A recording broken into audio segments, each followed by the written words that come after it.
Ay, nagtulo ng sabaw. Nagtulo ang sabaw ng inihaw ko, guys. So. Ganun talaga. Ay, aray ko, mainit si Pedro kag si Juan. Tingnan mo kay Marlene kung mayroon meron. Kalabaw. Baka mahulog mo na.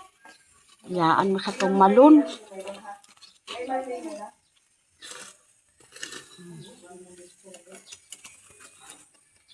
First time kumain nila bunso ng inihaw na bangos. Tapos Na hindi. siya ng kwan. Ha? Tuyot, kalamansi. Oo nga, hindi naka-oven. Lagi sila oven kasi eh. Galing ng uling talaga ng Mangwa tayo ng uling. Pwede tayo mag-ihaw ng baboy ng. Kaso lang, mahal ang baboy. Oo. Mura-mura ang isda. So, ayan. Kasi magmumukbang kami sa clubhouse. Doon sa baba naman. Mamaya.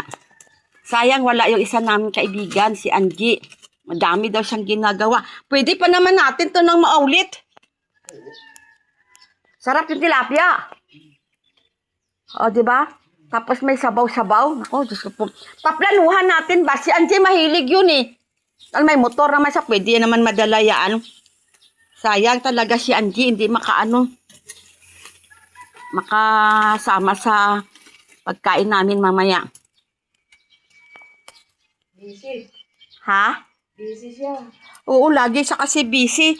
Pag Sabado naman, may labas siya. Doon sa, sa 120. Sa 120 Victoria, Sabado, may laba yun siya eh.